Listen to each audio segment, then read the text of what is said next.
Il y a 8 mois de cela, ils nous parlaient en exclusivité de leur relation. Eux, ce sont Marco Versace et Vital. Sur le plateau d'Actu People, on les a vus à deux parler de cette belle idylle qui prenait forme. On a aussi vu par la suite la médiatisation, on va dire ça comme ça, de la présentation du couple sur un plateau télé. C'est clair que lorsque Marco est quelque part, Vital n'est jamais loin, elle est juste à côté, elle suit l'interview. Mais aujourd'hui, sur ce plateau, il s'agira de Marco Versace.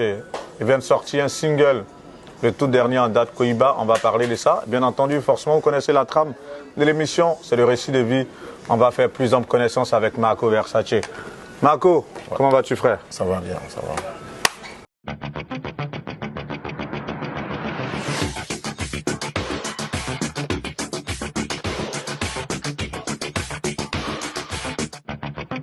Marco, comment vas-tu, frère? Ça va bien, ça va. On se retrouve sur Paris. Ouais, c'est un plaisir pour moi de te retrouver encore aujourd'hui. Tu nages dans le bonheur, apparemment. Oh, on ne dira pas ça comme ça. Je rends gloire à Dieu. Les choses vont bien, donc je suis heureux, c'est tout. Lorsqu'on va se fiancer sur un plateau télé, c'est que on est dans le bonheur à fond, tout de même, non? Oui. Après, il fallait marquer le coup, il fallait mettre aussi la personne avec qui tu es en confiance. C'est tout. C'est vrai qu'on va parler de votre relation, mais bien avant ton actualité, c'est Koiba. C'est ça. Koiba, Ouais. ça vient comment ce single? Alors, en fait, je me suis dit à un moment donné, je me dis, bon, ok, après, dans les années 2000, il y a eu le bouquin que nous tous on a fait, avec tout ce qui a suivi, tout ça, on avait sorti d'autres singles. Et aujourd'hui, je me dis que ça paie un peu cette manière de... Aujourd'hui, quand tu vois en Côte d'Ivoire, tout le monde fume le cigare pratiquement. C'est devenu comme une culture, comme la cigarette. Donc du coup, j'ai dit, mais pourquoi ne pas rendre hommage à ces jeunes gens-là pour leur montrer que, bon, c'est notre manière à nous de se distraire. Voilà comment l'idée de Koiba est arrivée. Vu que tu l'as fait ce clin d'œil-là, cette histoire d'aujourd'hui, on va dire fumer les cigares, c'est pas mimétisme ou bien c'est une culture à l'ivoirienne ou c'est quoi? Oh, je pense que à la base c'est pour fumer, comme le cigare on crapote, donc c'est pas quelque chose qui agit sur la santé. Donc 2-3 personnes, tu traînes avec une personne, il te voit en train de fumer, crapoter, il se dit bon tiens attends je vais goûter, donc au fur et à mesure. Et Dieu merci, aujourd'hui il y a une chose que je salue vraiment la Côte d'Ivoire à ce niveau, c'est que aujourd'hui tous les jeunes gens, les jeunes Ivoiriens savent se débrouiller d'une ou d'une manière. Beaucoup de jeunes gens aujourd'hui ont une petite stabilité, même les jeunes filles. Donc du coup, le train de vie de l'Ivoirien a vraiment évolué. C'est ce qui fait ça. Donc ces jeunes gens qui fument le cigare, c'est pour montrer leur train de vie, c'est pour montrer qu'ils ont beaucoup d'argent, c'est ça? Il y a le train de vie, il y a le train de vie. À la base, au début, c'est comme quand un être humain veut fumer. Au début, c'est juste, il fume pour le fun. Mais après, ça devient une habitude, donc du coup, tu ne peux plus t'en passer. C'est la même chose dans le cigare. Au départ, c'est juste pour frimer, juste pour le fun. Et après, ça devient une addiction, tu as besoin de ça pour vivre. Pour te prendre un mot, tu as dit tous les jeunes aujourd'hui se suffisent en Côte d'Ivoire. On sent que beaucoup ont une situation sociale stable et pourtant il y a une partie de la population qui crie misère, non? Malheureusement, oui, une grande partie même, malheureusement. Mais je veux dire, quand je dis les jeunes gens aujourd'hui, je parle d'avant, il y a 10 ans en arrière, les jeunes Ivoiriens n'étaient pas dans entreprendre. C'était plutôt chercher à aller à l'école, avoir du boulot et aller travailler. Aujourd'hui, il y a beaucoup de jeunes filles, jeunes gens que j'entends qui sont dans l'immobilier, qui sont dans comment on appelle le truc là, comment ils appellent ça, ils vendent des terrains, ils font beaucoup de choses. Donc il y en a qui font des plantations, il y en a qui font de l'élevage. Tout ça, donc, ça c'était des choses il y a 10 ans, 15 ans, c'était pas évident. Même, y compris moi, je faisais mon entrepreneuriat, mais je ne pensais même pas un seul instant faire certaines choses qu'aujourd'hui je suis en train de faire. Moi, tout ce qui était dans ma tête, c'était de comment trouver de la marchandise ici, envoyer en Afrique pour aller le vendre. D'où je faisais des conteneurs électroménagers. Mais aujourd'hui, les gens, ils restent sur place là-bas. Ils ont compris qu'ils peuvent vendre la ticket, ils peuvent faire le business dans l'immobilier. Donc, il y a beaucoup de jeunes sociétés. Moi, aujourd'hui, j'ai mon architecte en Côte d'Ivoire qui est un jeune. C'est un jeune quand même. Je peux même dire gamin pour ne même pas lui manquer de respect. Mais si tu vois les réalisations du monsieur, j'ai dit chapeau. Donc cela. Puisqu'on parle d'investissement, tu investis dans quoi du coup? Bon, ça reste personnel, mais je suis... Mais tu as fait une incursion quand même dans, oui, je suis dans ce plutôt, sens. oui, je suis plutôt...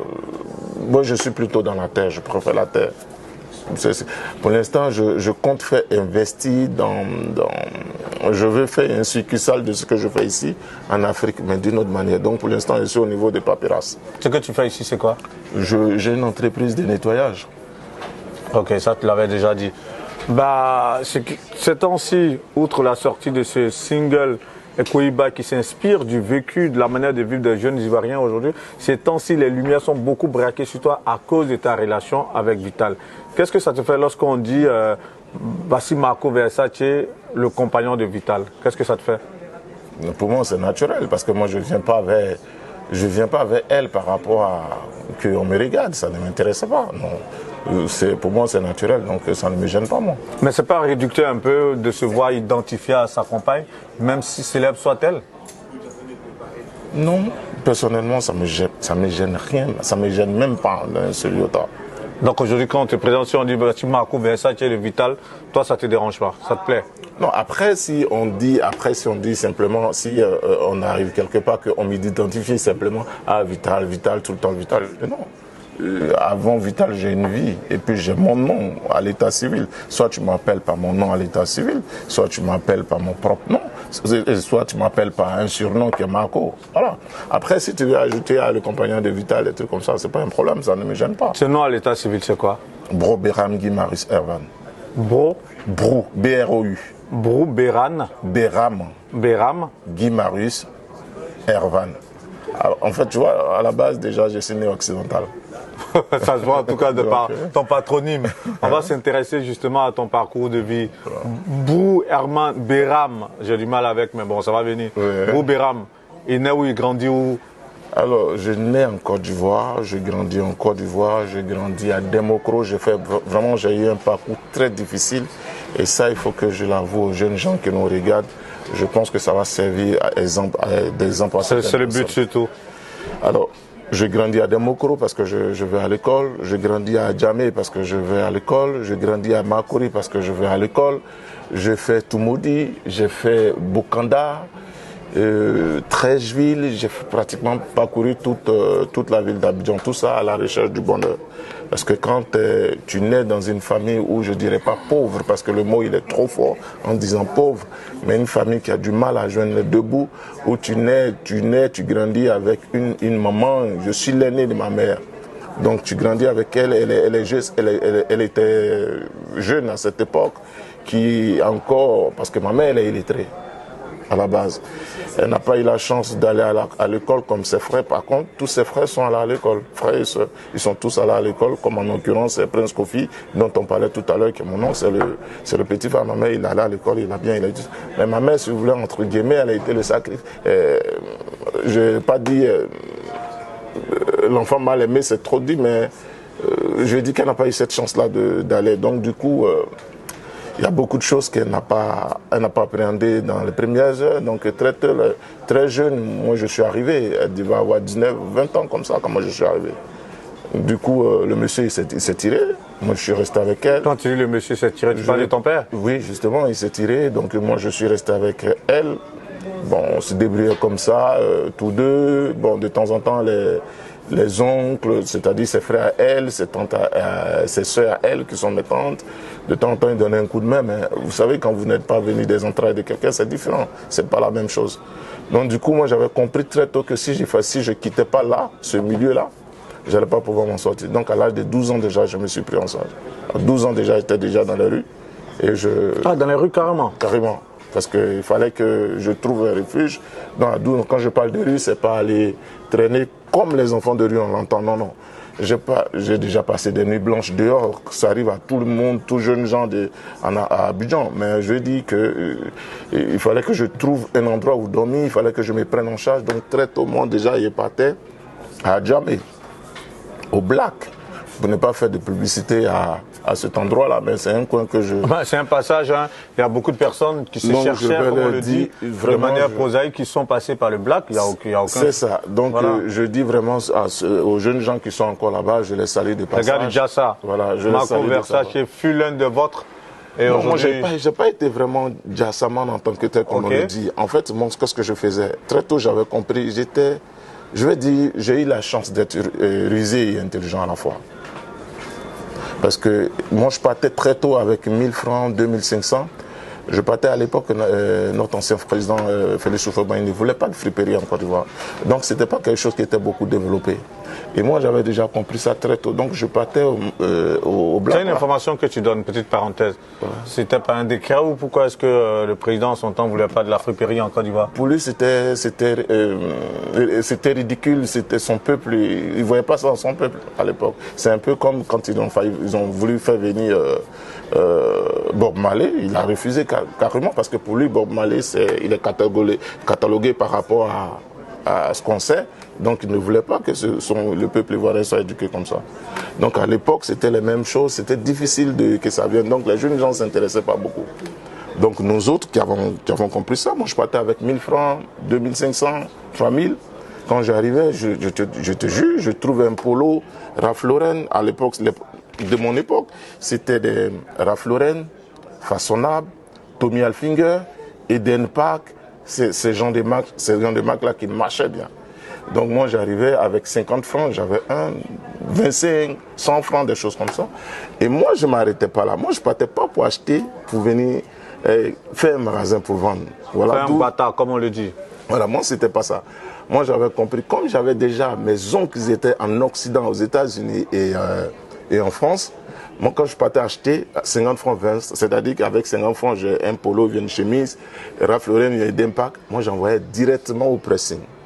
J'envoie au pressing, je vais laver peut-être autour de 100 francs, 125. C'est-à-dire qu'en tout et pour tout, une valeur ajoutée à la chemise de 50 justement, francs. Donc ma chemise... On lui donnait une allure neuve. Justement, essayer à l'époque, tu sais, quand on était encore villageois, la soupline, on ne connaissait pas l'odeur de la soupline, on appelait ça odeur de bengue, l'odeur de l'Europe. Donc du coup, c'est comme ça que moi, je prenais ça.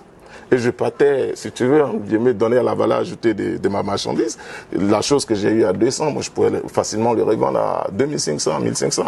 Évidemment avec mon parler là-dessus, parce que avant qu'on montais un peu pour leur dire que ça venait de l'Europe. Avant qu'on continue ce beau récit, le jour où tu l'as relaté à ta compagne, quelle a été sa réaction?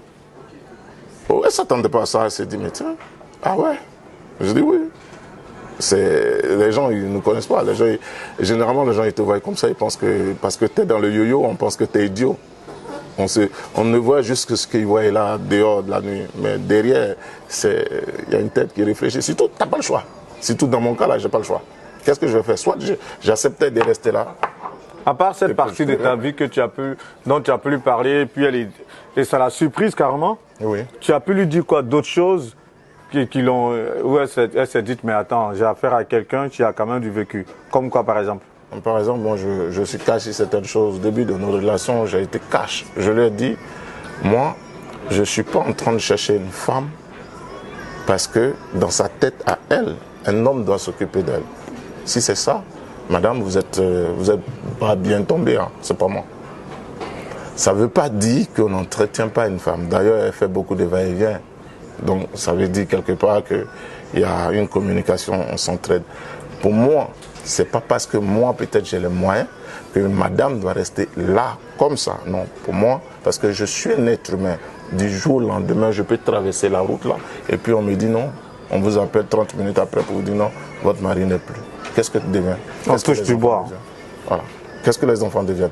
Donc, pour moi, je ne suis pas le mec qui a peur qu'une femme ait les moyens, ou bien qu'une femme elle est autonome pour dire que, parce que généralement en Afrique, c'est ce que les gens, c'est comme ça que ça fonctionne. Les hommes ont une stratégie de maintenir les femmes dans la précarité. C'est-à-dire, le monsieur, il a 500 000 francs CFA le mois, il préfère avoir 2-3 nanas, que lui va les maintenir dans la précarité, parce qu'il s'est dit dans sa tête, si elle devient indépendante, elle va me laisser. Donc il endort avec 50 000, 70 000, 100 000 le mois. Ça, c'est au bas d'échelle. Hein. Après, ça augmente. Il y en a, c'est à 1 million, 2 millions. Que la femme soit tuée à sa merci quelque part. Voilà. Moi, je ne suis pas dans ce raisonnement-là. Pour moi, une femme, d'abord, une relation, d'abord, c'est les sentiments. Et si les sentiments sont là, ensemble, vous pouvez faire beaucoup de choses. Bon, on peut le constater aussi que Vital a un peu changé, non? Non, ça, on va parler de l'après. C'est vrai que quand tu parles de Vital, c'est avec des mots tellement bien choisis. Continuons ton récit de vie. Tu commences à vendre la friperie un peu, tu la donnes de la valeur ajoutée. Voilà. Et la suite, c'est quoi? Entre-temps, moi, à la base, c'est que moi-même, je fais la danse. Moi, je fais le variétoscope. Je dansais. Vous avez une passion commune, ça on découvre. Donc je faisais la danse dans les danses de rue. J'avais à l'époque, il y a un truc qu'on appelait popori. Je mettais les sons sur des CD et sur des cassettes. Et je me baladais dans les maquis. J'arrive, je dis, bon, moi je danse. On met là, je joue le clown. 500, 200, 300, 100 francs, je récolte ça. Tout ça était mon fonds de commerce. Dans l'après-midi, maintenant, matin très tôt, à 5h, 6h du matin, je me retrouvais au marché pour aller payer mes chemises et t-shirts qui venaient de l'Europe dans ma tête.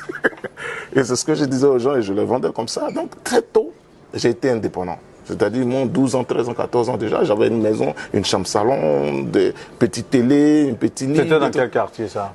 Ça, j'ai fait à Makori, et Democro, à Djamé, tout ça. Ça, c'était le quartier là où j'ai traîné. Justement, j'ai vu que dans ton parcours, tu as dû changer plusieurs fois de ville. C'était dû à quoi? C'est parce qu'il n'y a pas de stabilité.